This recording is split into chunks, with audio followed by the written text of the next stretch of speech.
Bienvenidos nuevamente. Esto es La Batalla Legal. Soy Hugo Mendoza y estamos por CTV Perú, canal 20.4 de señal abierta y CTV Perú oficial en redes sociales.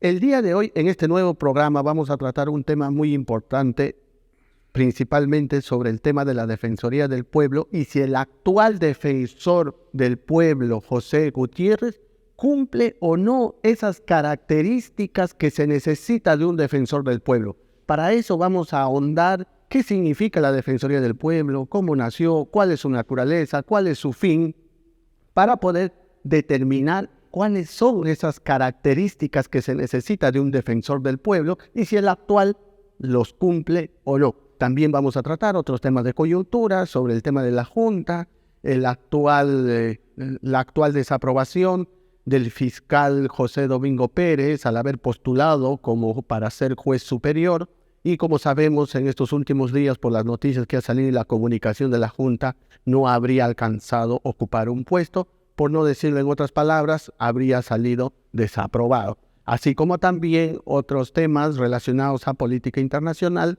para poder ahondar y cerrar el círculo de análisis que vamos a tratar el día de hoy en nuestro programa. Para ver eso y otros temas más, hemos tenido el día de hoy a bien invitar al doctor Luis González Posada, abogado y ex canciller de nuestro país. Bienvenido, doctor. Qué gusto saludarlo, ¿cómo le va? Gracias por haber aceptado esta invitación, va a ser un gusto conversar con usted y sobre todo por la trayectoria que usted tiene como abogado, como político y como alto funcionario, nada menos ex canciller, pues creemos importante la opinión que usted nos pueda dar en relación a estos puntos que acabo de mencionar. Y quería empezar con el tema de la Defensoría del Pueblo. Como se sabe, la Defensoría del Pueblo, su origen viene de un tema del país sueco, que antiguamente era designado por el rey, después por el Parlamento, y la principal función es velar, promover y defender los derechos fundamentales, las garantías constitucionales de las personas, de la ciudadanía, y tratar de ser neutral y sobre todo independiente. Dicho esa introducción, mi pregunta es si el actual defensor del pueblo, José Gutiérrez, cumple las características y el perfil que debe tener un defensor del pueblo para cumplir esto que acabo de mencionar. Mire, cuando yo estaba en el Parlamento, presidí una comisión multipartidaria para seleccionar al defensor del pueblo. Hicimos un concurso abierto, invitamos a todos los abogados que presentaran su currículum e hicimos entrevistas personales. Al final salió seleccionado Walter Gutiérrez como defensor del pueblo y que todos teníamos que sostener esa candidatura en el momento del voto al pleno. Bueno, por ahí se interpuso la política y le faltó un voto para ser elegido. Y lo digo porque el cargo de defensor es muy importante, tiene que reposar una persona apolítica, equilibrada, con experiencia, como lo fue, por ejemplo, Jorge Santisteban de Noriega, ¿no? El primer defensor del pueblo, intachable. El primer defensor del pueblo. Y yo le diría que en esta oportunidad han habido candidatos de alto nivel. Por ejemplo, yo no entiendo cómo no se designó a la doctora Delia Muñoz, que es una experta en derechos humanos, ha sido procuradora, profesora universitaria y que tiene un currículum impecable, inobjetable y que es la mejor. Pero ahí hubo algo raro porque de acuerdo a la versión de los parlamentarios fujimoristas, ellos lo presentaron, no la consideraron en la terna y cuando fue la terna al pleno, uno se retiró, según ellos, ¿no? Entonces plantearon que se complete la terna con la señora Delia Muñoz y no quisieron los demás. Yo le digo simplemente que si esto hubiera ocurrido, yo digo muy bien, si ustedes no quieren, en consecuencia también retiramos cualquier tipo de apoyo. Entonces ahí hay un hecho extraño.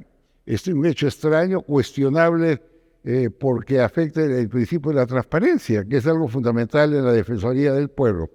Nosotros venimos de un largo periodo de interinato de una señora a quien no conozco, pero sí conozco que sistemáticamente bloqueaba la elección del defensor del pueblo. Presidía un sindicato de la Defensoría y presentaban una serie de impugnaciones, lo cual evidentemente se vio muy mal, porque eso se hacía para que ella retuviera el cargo como lo retuvo largo tiempo. Bueno, como se dice ahora, en el escenario tenemos que ver, sin olvidar sus antecedentes, por supuesto, al actual defensor del pueblo.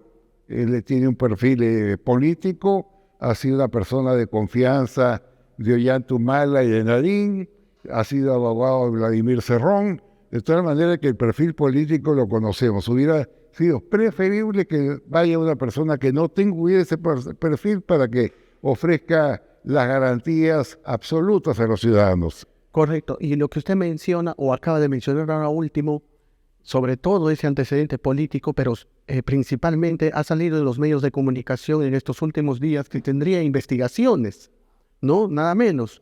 Y también salió hace poco por aquí, por la Sierra de Lima, que habría tenido una suerte de contratación de algunas municipalidades o una institución pública para brindar algunos servicios, y se establecía en el reportaje que esta persona que le brindaba o que tenía injerencia directa en esta contratación para que finalmente el señor Gutiérrez pueda brindar el servicio a esta institución estatal, pues tendrían una relación, un vínculo anterior cuando fue congresista, lo que se presta a cuestionamientos y a hacernos a sospechar válidamente, porque como bien señala, el defensor del pueblo tiene que ser, y como también lo dice en su propia página, en su propia ley orgánica y su propia definición, una persona totalmente independiente. Así es.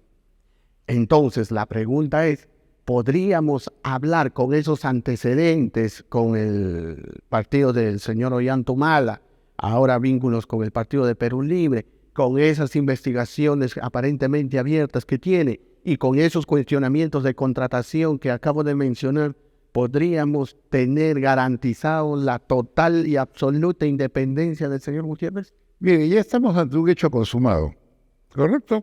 Sobre el cual yo le he dado mi punto de vista. Ahora hay que mirar con lupa la actuación de la Defensoría del Pueblo, esperando que demuestre en los hechos un trabajo independiente, serio, responsable, porque es fundamental lo que hace la Defensoría. Entonces ya estamos ante los hechos consumados, esperar qué cosa debe pasar, ¿no? Ahora, de acuerdo a su experiencia, a mí me gusta siempre tratar, y no porque sea un agrado personal, sino porque quiero transmitir al público que nos pueda ver a través de este programa, que puedan entender del por qué nosotros consideramos y se exige un perfil determinado para un puesto en específico, en este caso como el defensor del pueblo, para poder hacer entender a la gente de que no es un capricho ni no es un acto discriminatorio, ¿no? Porque la otra parte de la facción de la izquierda siempre se victimiza señalando de que por qué no quieren elegir a alguien del pueblo, que solamente quieren una élite y por tanto hay actos de discriminación, que cualquiera puede ejercer el cargo. Entonces yo quiero incidir aquí para tener su comentario.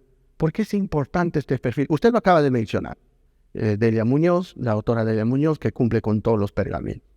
Pero yo quería hacer un comentario y una opinión al respecto de la importancia y también saber su opinión. Creo que es importante, en este caso en específico que estamos analizando, como tiene una función nada menos de proteger los derechos fundamentales, promover los derechos fundamentales y las garantías constitucionales de la persona y de la ciudadanía, mínimamente una preparación en esa materia. Porque si no, ese defensor del pueblo, si no tiene esa mínima preparación, especialización, no va a poder ejercer el cargo de manera eficiente. En otras palabras, ¿yo cómo podría promover o defender algo si es que no conozco sobre esa materia? Entonces la población debe saber que se exige un requisito para que su ejercicio de su funcionario, en este caso del defensor del pueblo, pueda ser la más idónea y la más proba, porque finalmente los que vamos a sufrir pues no pase lo que pasó con Castillo, ¿no? Dijo que Castillo, que había llegado a la presidencia a aprender. Es una barbaridad que recuerdo la advirtió el entrevistador de la CNN. Correcto. Cuando dijo, uno no llega a la presidencia a aprender, uno llega a la presidencia a ejercer un cargo. Y hemos visto lo que pasó con Castillo en su tarea de aprendizaje, entre comillas, que fue un desastre desde el punto de vista que usted lo quiera ver: corrupción, Correcto. designación de ministros, asesores, a miembros del Movadef vinculados a Sendero Luminoso, a gente con antecedentes penales o a personas de tercer nivel.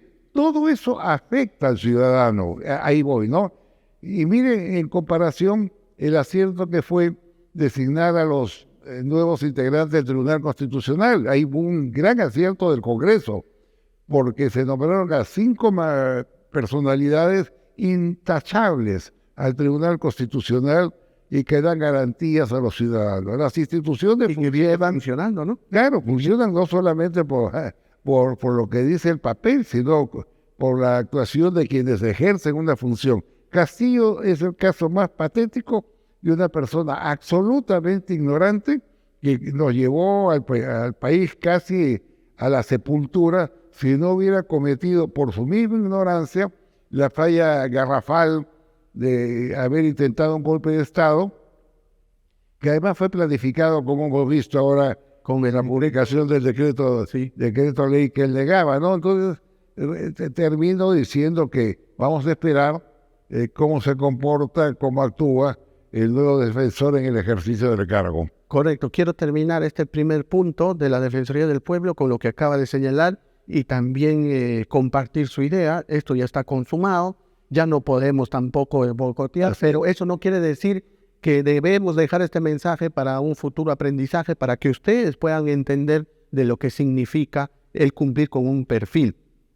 Ahora, apostando por la estabilidad, por la gobernabilidad y también poniendo por encima la institucionalidad de la Defensoría del Pueblo, no queda más que, como bien señala el doctor González Posada, ser vigilantes en la función que ejerce con lupa este señor José Gutiérrez como defensor del pueblo.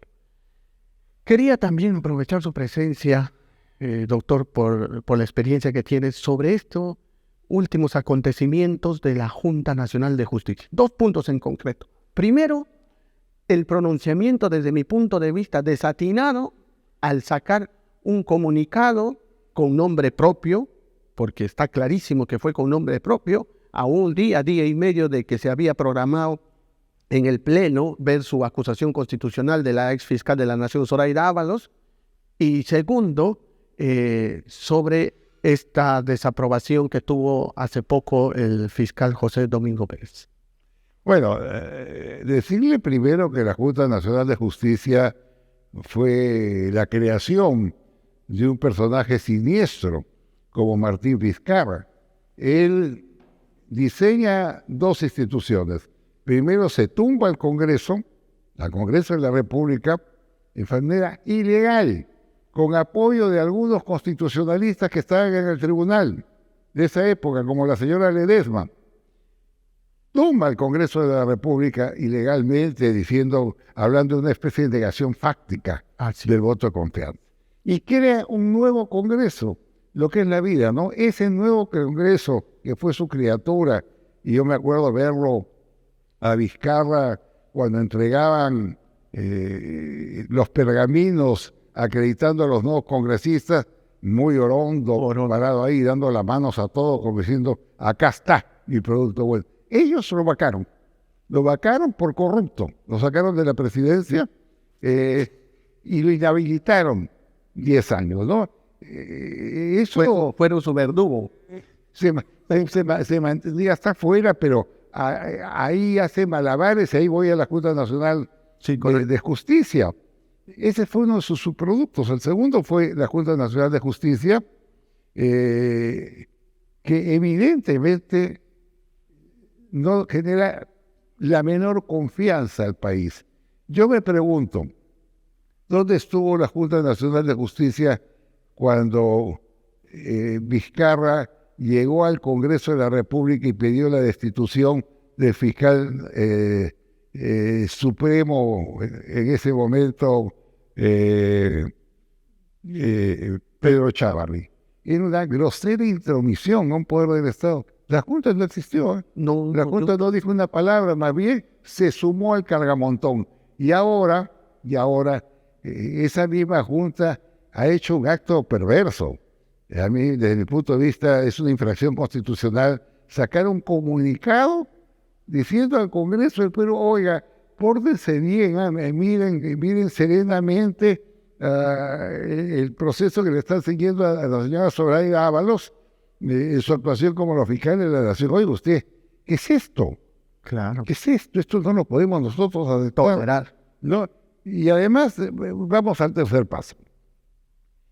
Han jalado, porque esa es la palabra, han jalado a un fiscal figuretti y abusivo, como fue José Domingo Pérez, que ha cometido toda clase de atropellos. Es inaceptable éticamente que una persona utilice el poder que le da el Estado en cualquier cargo para humillar a las personas, hostilizarlas, maltratarlas, vejarlas, como él ha hecho durante todos estos años. Yo recuerdo, por ejemplo, que a la señora Keiko Fujimori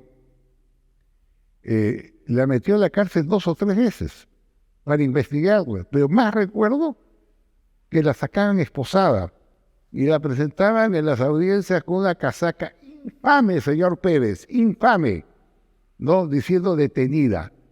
Han pasado todo este largo tiempo, su actuación ha sido tan mala, ¿no?, que los magistrados la han rechazado y todo ha vuelto a hoja cero, pero ¿quién repara ese daño moral? Y en el caso de Alan García, igual o peor.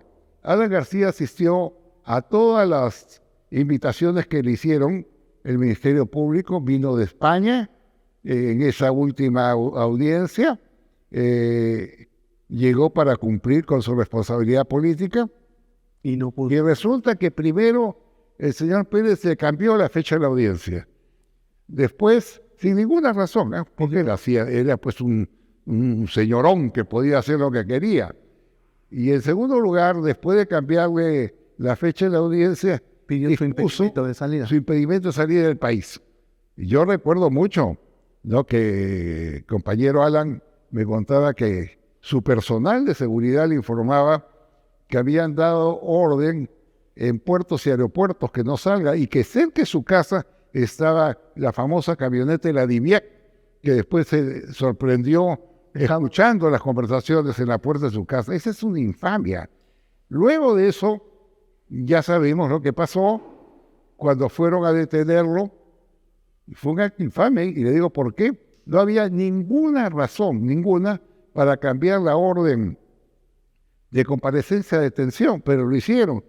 Y llegó el fiscal mandado por el señor Pérez con una camarógrafa que sostenía en la mano su portátil para filmar la escena de la salida del expresidente enmarrocado, que es lo que querían.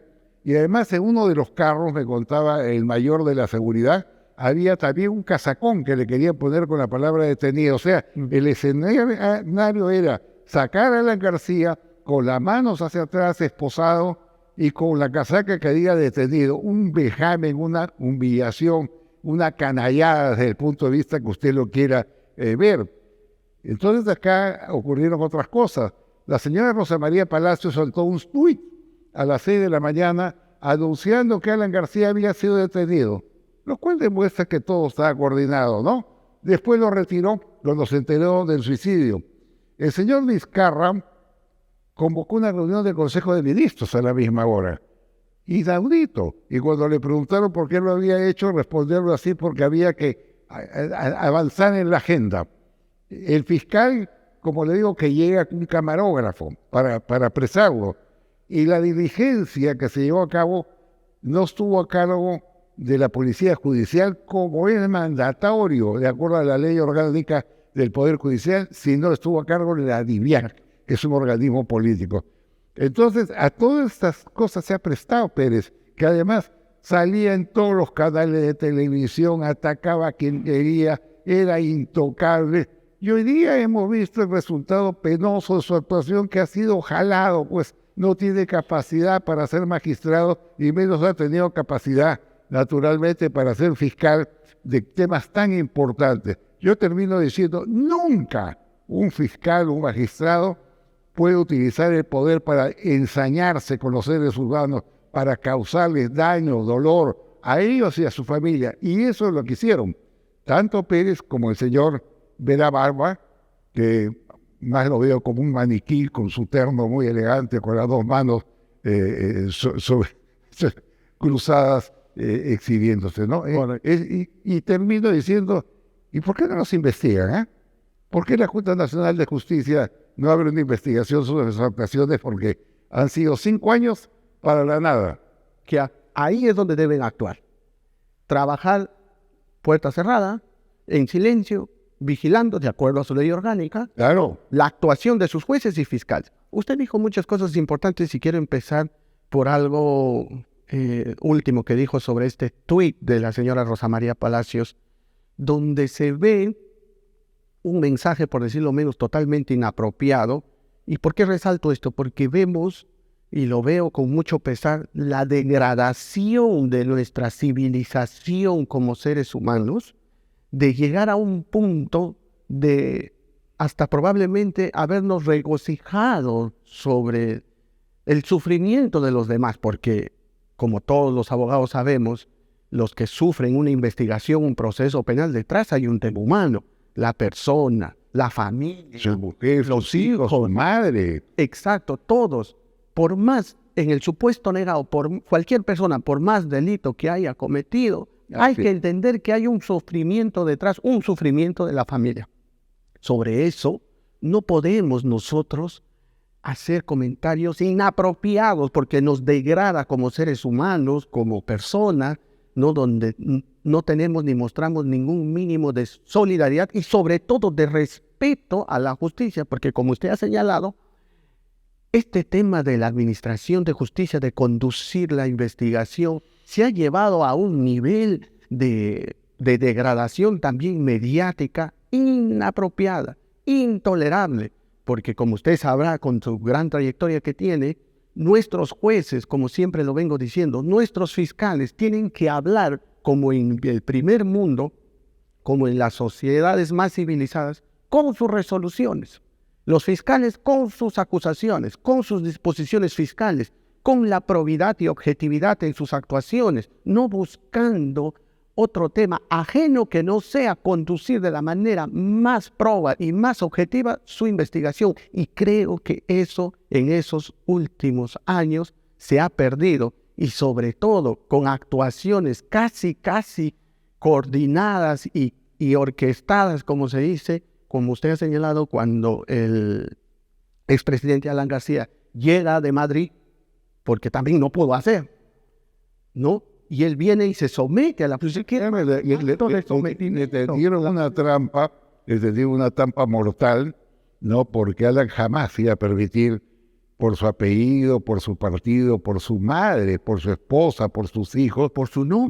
Que lo sacaran embarrocado. Esa fue una maldad que tiene que investigarse. Nosotros queremos que se investigue el caso de Alan García para comprobar realmente todas las perversidades que se cometieron contra él. Bueno, yo veo que estamos con el programa agotado. No, si habrá otra oportunidad que conversemos, claro. A ella nos gustó. No, encantado. Y para cerrar la idea sobre Alan García, y justamente para cerrar la crítica, justamente cuando nosotros exigimos esta objetividad, es porque cuando vemos estas actuaciones prácticamente, como dice, lo han acorralado, una celada, es porque con la forma como actúan demuestran eso. Y cerrar la reflexión, ¿quién es el encargado de alzar su voz y defender frente a estos abusos? El defensor del pueblo. Así es. Y este defensor del pueblo que tenemos, el señor José Gutiérrez, la pregunta, y con esto cierro, ¿terminará o podrá o tendrá la capacidad de poder controlar, de alzar su voz frente a estos abusos que venimos señalando, frente a estas intromisiones como de la Junta Nacional de Justicia a un poder nada menos del Estado como es el poder legislativo? Actúe mal o no, debemos respetar, como siempre digo, y nada menos la Junta, una institución orgánicamente inferior que a un poder del Estado que el Parlamento. Ahí es donde tiene que actuar el defensor del pueblo. ¿Tendrá la capacidad? Esperemos que sí, seremos vigilantes. Gracias, doctor Posada, por haber estado aquí. González Posada en esta. Muchas gracias, Fabián, muy amable. Gracias. Bueno, nos vamos a una pausa comercial para seguir con este análisis con nuestros siguientes invitados. Estamos por CTV Perú, esto es La Batalla Legal. Soy Hugo Mendoza y recuerden que estamos por el canal 20.4 de Señal Abierta.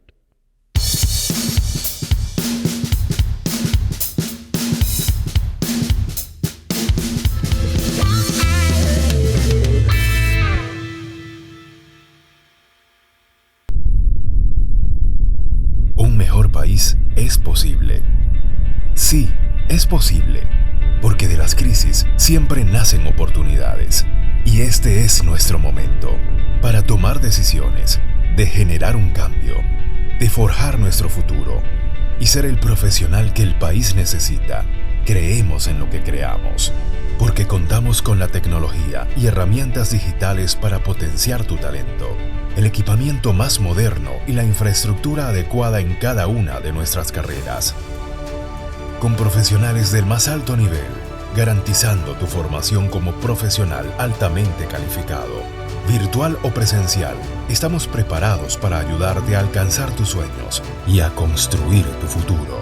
¿Es posible un mejor país? Sí, y está en tus manos. CPEA, 47 años formando profesionales líderes.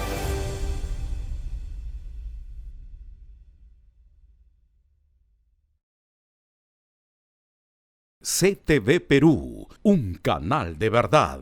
La investigación periodística, los mejores destapes y entrevistas exclusivas con Claudia Toro y una variada programación de cultura, música, gastronomía y entretenimiento en CTV Perú, un canal de verdad. Sintonízanos en los 20.4 de Señal Abierta para toda la capital.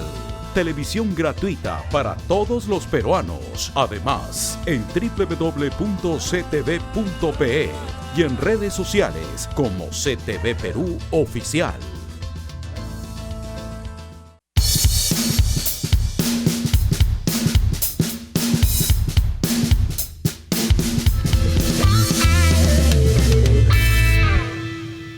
Regresamos de la pausa comercial. Esto es CTV Perú, canal 20.4 de Señal Abierta. Estamos en el programa La Batalla Legal y yo soy Hugo Mendoza. El día de hoy estamos tratando el tema de la Defensoría del Pueblo y su actual representante, conocido como Defensor del Pueblo, que viene ejerciendo el señor José Gutiérrez. Como decíamos en un inicio, hemos visto importante tratar este tema porque es importante, valga la redundancia, que la ciudadanía conozca del por qué se exige un perfil determinado a una persona para ejercer un cargo tan importante. Como concluíamos en la primera parte del programa, esto es porque no significa, no es un capricho, no es un acto discriminatorio, sino, como vemos, tiene que ser una persona cultivada, preparada, que tenga cierta especialización, conocimiento y experiencia en la materia, porque la Defensoría del Pueblo se dedica, como decíamos, a defender y promover los derechos fundamentales de las personas, los derechos humanos, las garantías constitucionales, ¿no? También denunciar los abusos de poder, etcétera, etcétera. Entonces, si la persona que no cumple o no tiene esta preparación, esta especialización, los afectados finalmente vamos a ser nosotros, las personas. ¿Por qué? Porque no vamos a tener una persona que puede ejercer el cargo de manera eficiente. No vamos a tener en el cargo una persona que sea proba. Y más aún, sobre todo, una de las características del defensor del pueblo es que sea una persona totalmente independiente, sin ninguna posibilidad de injerencia de ningún tipo. Ahora, para seguir con este análisis y seguir recibiendo opiniones especializadas de personas que conocen nuestra política, ¿no? Y que saben de esta materia, tenemos como segundo invitado al doctor Franco Salinas, ex congresista, abogado y político. Bienvenido, doctor. Gracias por haber aceptado la invitación. Felicitaciones por el proyecto. Gracias. La primera pregunta hecha esta introducción para nuestros televidentes que recién se conectan, ¿no?, a nuestro programa, habiendo hecho esta introducción, lo que le quería preguntar era, ¿cuáles son las características que debe cumplir una persona para ejercer como defensor del pueblo? Mira, yo creo que la pregunta en realidad encierra o podría encerrar varias respuestas, ¿no? Yo lamento la situación que está sucediendo actualmente con la institución, al margen de, digamos, la eficiencia que puede haber tenido la Defensoría en los últimos años, que desde mi punto de vista no ha sido la más óptima. Creo que ha habido una ideologización, una politización de la Defensoría desde el punto de vista ideológico. Tiene que tener sobre todo idoneidad para el cargo, ¿no? Si bien es cierto, esta es una elección política, porque la Constitución ordena que son los votos finalmente del Parlamento Nacional que elige al defensor del pueblo, creo que sobre todo tiene que tener idoneidad.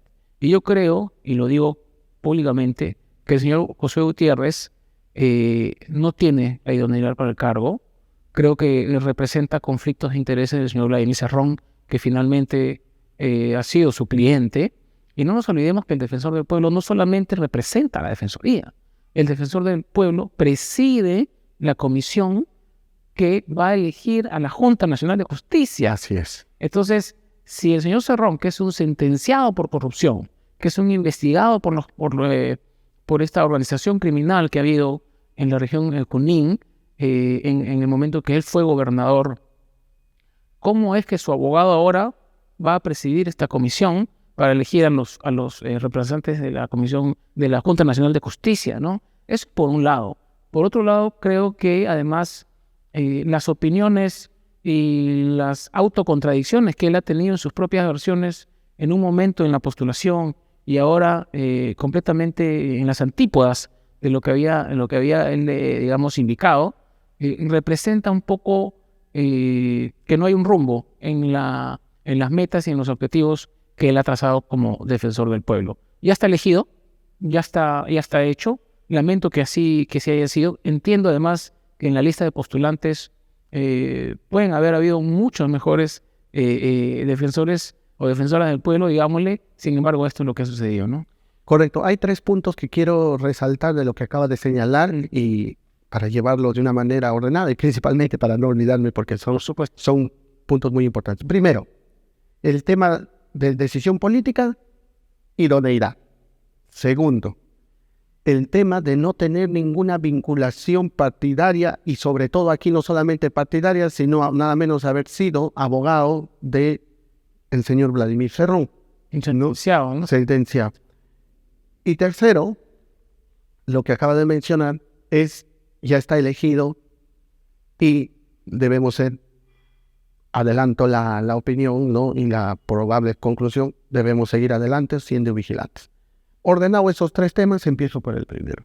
Uh-huh. Usted dijo, es una decisión política y todos los conocemos así. Sí.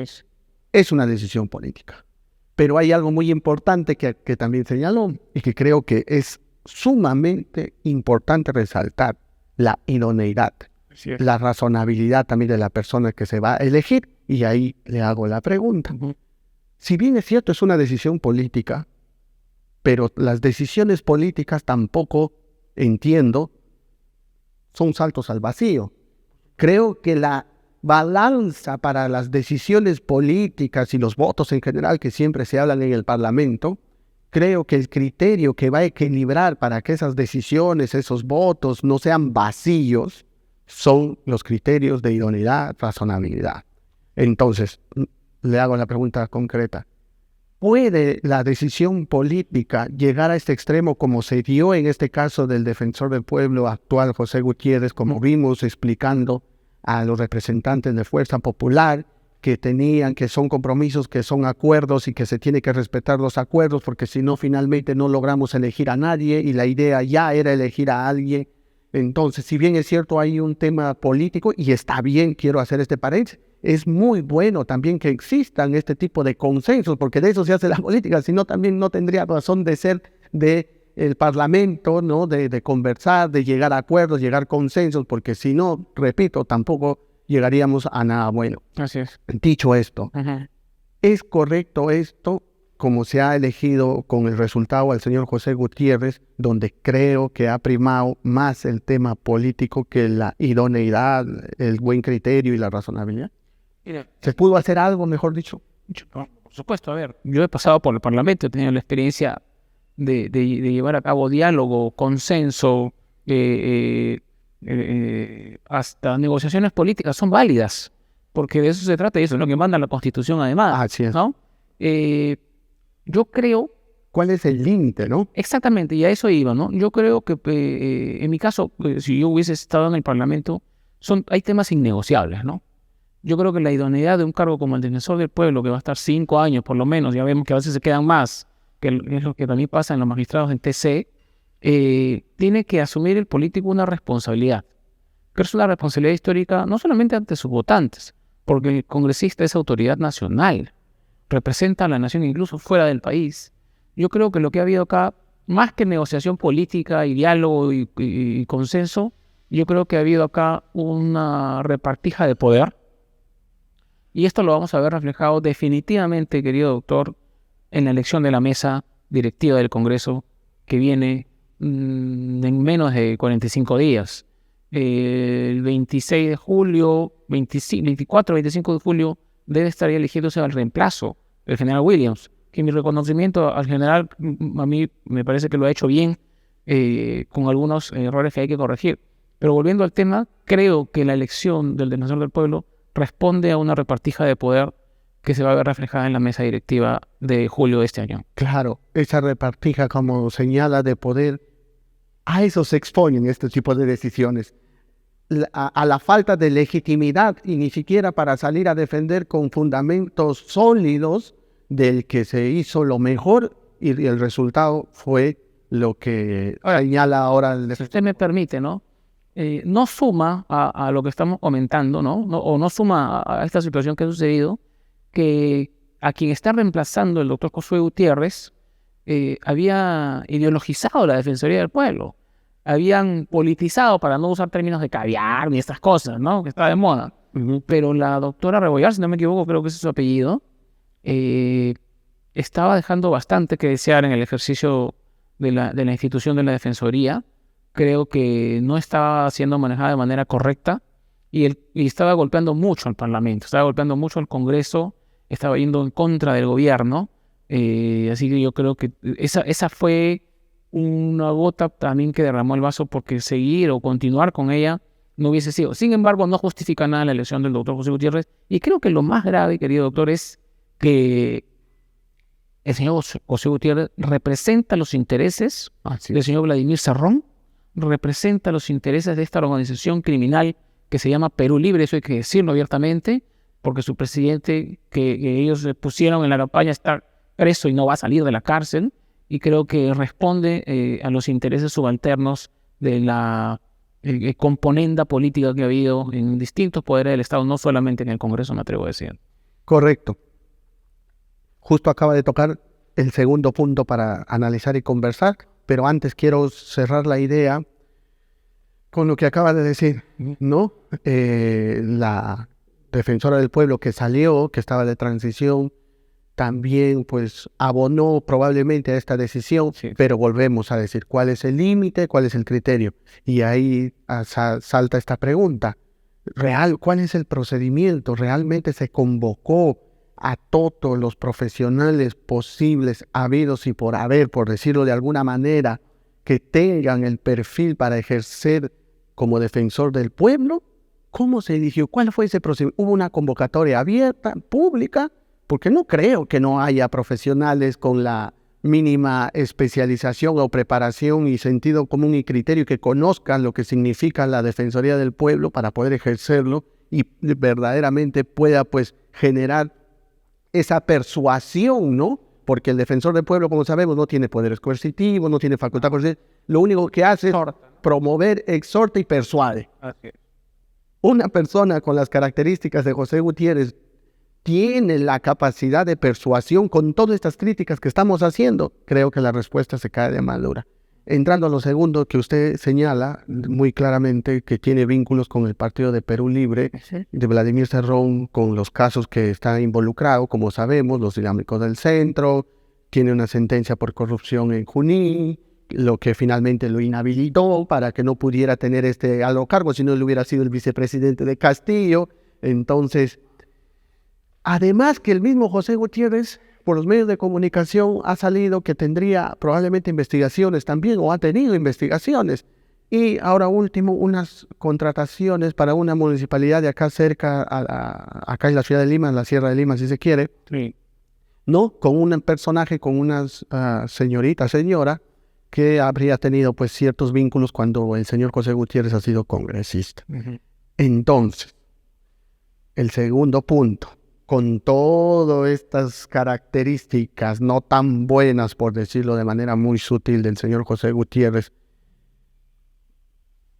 podemos esperar una persona independiente que realmente alce su voz y pueda persuadir y levantar su voz frente a los abusos de poder, que es también una de las funciones que él tiene, y sobre todo aquí con la Junta, porque también mencionó algo muy importante, la Junta.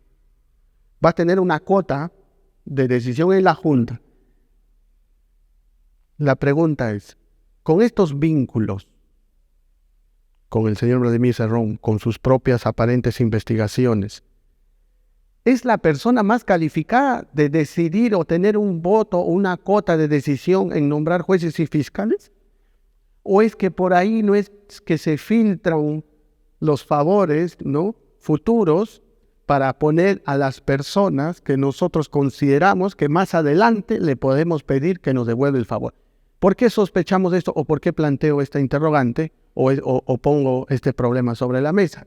Porque justamente estas características negativas hacen pensar que si yo o mi personaje con el que yo estoy muy vinculado tienen investigaciones y procesos abiertos, ¿quién me garantiza que yo, al momento de estar decidiendo, al poner un fiscal o un juez, después no le vaya a pedir el favor para esa persona o hasta incluso para mí mismo? Bueno, es lógico, ¿no? En realidad, a ver, hay varias cosas que usted ha comentado.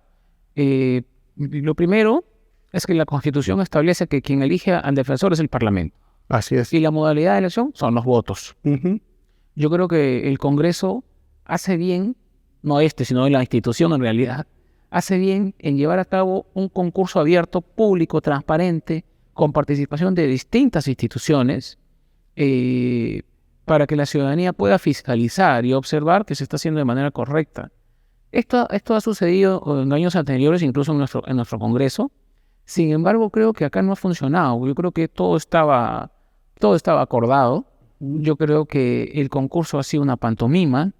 ¿Cómo es posible que gente que es de derecha, que representa los intereses del emprendedurismo, ¿no?, del desarrollo y todos estos nuevos conceptos que han aparecido, voten por el señor José Gutiérrez? Yo no lo entiendo en realidad qué es lo que ha sucedido. Lo único que yo puedo justificar es que ha habido un intercambio de votos, ¿no? Entonces, incluso el Congreso puede llevar a cabo una elección solamente con votos, sin necesidad de un concurso, porque si el concurso va a terminar en elegir a José Gutiérrez, entonces, ¿para qué? Con la diferencia de otros profesionales que han habido en este procedimiento, ¿no? Y volviendo a lo último, y creo que es lo más grave, más allá de que usted y yo como abogados sabemos que hay un interés del señor Cerrón y de su organización criminal presunta de poder salvarse de una prisión y de cárcel posibles, ¿a quién le tocas la puerta? Al que ha sido tu abogado. Y tu abogado es ahora defensor del pueblo. Y el defensor del pueblo ahora preside la comisión que elige a quienes van a elegir a los jueces. Entonces, lo que yo hago esta mañana, querido doctor, es además una propuesta. El señor José Gutiérrez debe inhibirse de oficio de presidir esa comisión, porque representa los intereses subalternos del señor Vladimir Cerrón. El Congreso eligió, vayamos a respetar la decisión, porque es una decisión soberana y arreglada al derecho. Pero el señor José Gutiérrez debe inhibirse de presidir esa comisión. Él tiene que finalmente mostrar gestos a la ciudadanía y al país de que no representa los intereses de una organización criminal que está siendo investigada por el fiscal de la nación. Lo que tiene que hacer es inhibirse de elegir, de presidir esa comisión. Demostrar total independencia. Es la única manera, porque ya las reconsideraciones ya se superaron, ya no se puede volver a votar, y en esa línea lo que corresponde y lo que toca, si él dice ser lo que representa realmente, es que se inhiba de presidir esa comisión. Correcto.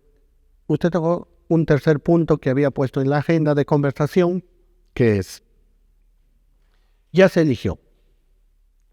Desde un punto de vista legal, como señala, sí, porque nuestra Constitución así lo establece, y además el Congreso tiene como poder legislativo, como un poder del Estado, hacerlo, porque así está regulado. Estamos criticando que no fue la mejor decisión, pero también como personas respetuosas de la institucionalidad y las decisiones de un poder del Estado, debemos también saber, así no nos guste, respetar esa decisión, que no quita no poder criticarla. La podemos criticar, sí. ¿No estamos de acuerdo? Claro que sí, no estamos de acuerdo, pero eso no impide que no la respetemos. Por tanto, lo que queda es, como dices Franco, es respetar, pero sobre todo también ser vigilantes. Y quiero coger la propuesta que has hecho, que creo que es importante que él agarre, así como ahora hemos visto hace último que el señor Salas Arenas se ha inhibido de una suerte por decoro para esta tacha que presentaron por la inscripción de Perú Primero del señor Martín Vizcarra para la inscripción del Jurado Nacional de Elecciones. Un punto aparte, porque ahí también tiene sus discusiones y también hay cierta crítica a esa inhibición, probablemente buena, mala, pero es un punto aparte.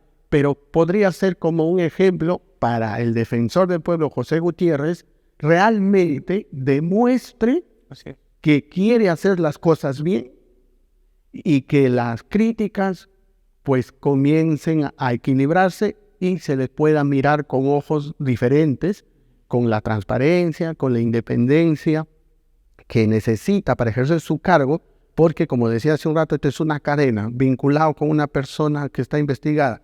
Él mismo probablemente también tiene sus investigaciones, ¿no? Como decía, porque salió en unos medios de comunicación, y él va a presidir la comisión que va a nombrar a la junta que finalmente pone jueces y fiscales, pues en toda esa cadena de vínculos se pueden filtrar las injerencias indebidas en actuaciones fiscales y judiciales. Entonces, lo que nos dice nuestro invitado es, y creo que es una muy buena propuesta, y la verdad que la comparto y la saludo, para que el señor José Gutiérrez, repito, demuestre que no tiene ningún interés particular subrepticio más que lo único que es defender los derechos fundamentales, promover su plena eficacia de las personas y la ciudadanía, es inhibirse, apartarse por decoro.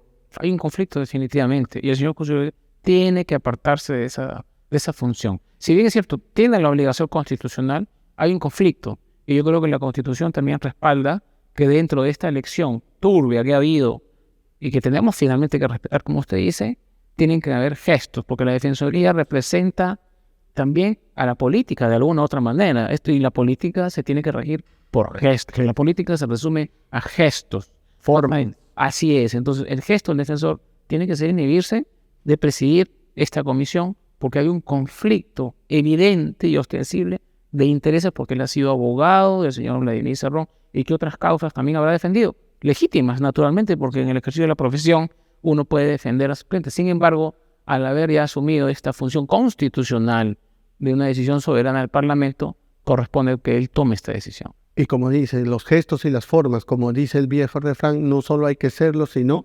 parecerlo. Pero sobre todo, en estos gestos que menciona y por esa injerencia que estamos diciendo que probablemente se pueda dar, es una hipótesis, creo yo, fundada por los vínculos, la propuesta de apartarse, y la pregunta sobre esa propuesta que le hago sería, si él tiene constitucionalmente, desde un punto de vista constitucional, ese derecho y obligación de ir a una comisión y tener cuota de decisión en la elección de la Junta, al apartarse, ¿quién asumiría su puesto para poder completar esa cuota de... A eso iba mi comentario, ¿no? Él tiene una obligación constitucional, no solamente es el derecho, sino tiene el deber de presidirla. Sin embargo, creo que al haber un conflicto de intereses, la Constitución también tiene que respaldar esa fórmula de que, por ejemplo, podría en esa época pedir una licencia y asumiría la defensora adjunta, por ejemplo, o defensor adjunto. Entonces, de alguna otra manera, él no puede estar sentada en esa mesa redonda que va a elegir a la Junta. Eso yo creo que trastocaría cualquier forma ética, moral, legal y legítima de que los peruanos sepamos y sintamos que tenemos una Junta Nacional de Justicia objetiva, imparcial, neutra y que va a representar los intereses del país. Me queda clarísimo, doctor. Y para ir cerrando la entrevista, a propósito que estamos tocando el tema de la Junta, quería su opinión para cerrar el programa. La Junta, usted dice, una Junta objetiva, imparcial, transparente, neutra. El último comunicado que sacó claramente, a pesar de que la carta pues lo han redactado, que exhortan al respeto del orden constitucional y demás, tratando de ser sutiles, a propósito de la cita para debatirse en el Pleno de la acusación constitucional de la señora Zoraida Ábalos, ¿actuó de esa manera, con esas características? No, de ninguna manera. A ver, la Junta Nacional de Justicia es a ver, yo no quiero faltar el respeto a nadie, pero es resultado del manejo perverso del Estado y del gobierno por parte del señor Vizcarra, a quien nosotros, en 2020, vacamos e inhabilitamos de ejercer cualquier cargo público. Y denuncio además que el Jurado Nacional de Elecciones le dé pase a la formación de su organización política, usando el nombre además que él promocionó con el dinero de todos los peruanos, estando inhabilitado. Y cuando el TC además ha dicho que una persona que está inhabilitada para ejercer función pública pueda formar o pueda hacer política formalmente ante el Jurado Nacional. Esto es una burla a los peruanos. La Junta Nacional de Justicia, hay que decirlo abiertamente, responde a los intereses de un sector de la política que sigue ideologizando a las generaciones y que, gracias a Dios, creo, y hay que saludar también, que el Perú está siendo defendido por los peruanos. Creo que el Perú es uno de los pocos, si no el único país en América del Sur que está desterrando este tipo de política. El señor Castillo, que asumió, está preso, ¿no? La formación de bancadas ha sido completamente balcanizada y de alguna otra mente el centro, la centroderecha, está en mayoría controlando las votaciones. Saludo que eso sea así, al margen de las negociaciones. Pero yo creo, volviendo a la pregunta, que la Junta Nacional de Justicia tiene que tener alguna reforma profunda, y la misma Defensoría, porque la Defensoría del Pueblo es una institución que está a nivel nacional, que tiene, me atrevo a decir, miles de trabajadores, millones de soles, cientos de millones de soles de presupuesto. Y la pregunta es, y con esto termino esta respuesta, ¿para qué ha servido la Defensoría en estos últimos años? ¿En qué nos ha ayudado a los peruanos? ¿Nos ha defendido realmente? ¿Tiene la posibilidad y la fuerza de defendernos? ¿O es que tiene que entrar también en una profunda reforma, ¿no? Correcto. Y sobre todo, la Junta Nacional de Justicia, para abonar en el tema de su actuación, y como señalas, si realmente está cumpliendo su función, nos sirve, cuál es la utilidad, más allá de designar jueces y fiscales, ¿no? Peor todavía con este tipo de actuaciones, con esta carta, como lo vuelvo a repetir y no me voy a cansar de decirlo, es una institución orgánicamente de menor jerarquía que el poder legislativo, porque el poder legislativo es un poder del Estado. Tenemos el poder ejecutivo, legislativo y judicial, que son los principales poderes que organizan y conducen de manera orgánica nuestro país. La Junta le saca una carta tratando de exhortar. Nosotros decíamos desde aquí que la mejor manera de comportarse de la Junta era no decir nada, porque su fuero está en vigilar y nombrar a los mejores jueces y fiscales para que administren de la mejor manera justicia y no estar sacando este tipo de comunicados. Y como señala, si quiero coger el comentario, debe seguir existiendo, realmente cumple su función o está haciendo un gasto en vano. Más aún, ¿por qué cojo esta opinión, Franco? Porque los que conocemos y estudiamos y hemos tenido la posibilidad de salir a estudiar al extranjero y hacemos un análisis de derecho comparado, en España, por ejemplo, no existe una Junta Nacional de Justicia. No existe un organismo que se encargue de designar jueces y fiscales. En España el Poder Judicial tiene su propio consejo conformado por los jueces que designan a sus jueces. Así es. Lo que hace más bien, y este es un debate de años, de larga data, y hablamos del proyecto del Seriajus y todo, lo que siempre se ha cuestionado de este tipo de organismos como el CNM, Consejo Nacional de la Magistratura, disuelto por el expresidente Vizcarra y ahora Junta, es más bien no lograr superar, garantizar la verdadera y efectiva independencia de un poder judicial. Porque con esta Junta, pues con sus evaluaciones periódicas que hace, antes era cada 7 años la ratificación, ahora hay ratificación, pero han reducido los años a 3 años y 6 meses, evaluaciones. Y lo que siempre se ha criticado es eso es atenta pues contra la independencia, porque bajo esas evaluaciones, ¿no? A los 7 años ratificación y a los 3 años y 6 meses ahora, que me parece más grosero, las evaluaciones se prestan para interferir en las decisiones independientes que deben tener nuestros jueces y la objetividad que deben tener nuestros fiscales. Y en la meritocracia además, ¿no? En la meritocracia además. Sí, no, yo estoy completamente de acuerdo. Creo que la Junta fue resultado de un momento de aprovechamiento del señor Vizcarra, que fue muy hábil para tomar sus decisiones, que por un lado buscó cerrar el Consejo Nacional de la Magistratura con malos elementos, y eso hay que decirlo también, pero por otro lado defendía a Domingo Pérez, a Rafael Vera, y miren los resultados. Usted que es penalista, doctor, conoce mejor que yo el tema. Han respondido también al uso perverso y político de los casos judiciales sin ningún tipo de resultado para el fuero, ¿no? Y eso agrava la crítica que hago, o lo agudiza más, en el sentido de que si responden intereses políticos, ¿qué garantía de independencia vamos a tener en nuestros jueces y fiscales cuando son nombrados, son ratificados, son evaluados? Entonces, espero que en algún momento, por la salud de nuestra sociedad, esto se pueda corregir, y para eso debemos estar siempre vigilantes. Así es.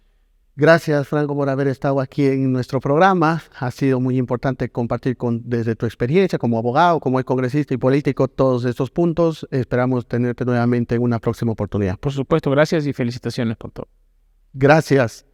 Bueno, llegamos al final del programa, un programa más. Creo que ha sido muy enriquecedor para que ustedes puedan tener en cuenta estos criterios que probablemente en algún otro momento, en algún otro programa no se ha tratado como lo tratamos de hacer aquí, con la sencillez y a la vez rigurosidad, para que ustedes puedan entender un poco más cómo funciona nuestra sociedad, nuestro país, cómo se estructura y cómo debería funcionar, cómo debería comportarse las personas que ocupan altos cargos como servidores, funcionarios y también cargos de elección popular. Llegamos al final, hasta un nuevo programa. Recuerden, estamos por el canal 20.4 de señal abierta CTV Perú y por redes sociales CTV Perú Oficial. Soy Hugo Mendoza y esto es La Batalla Legal. Hasta la próxima.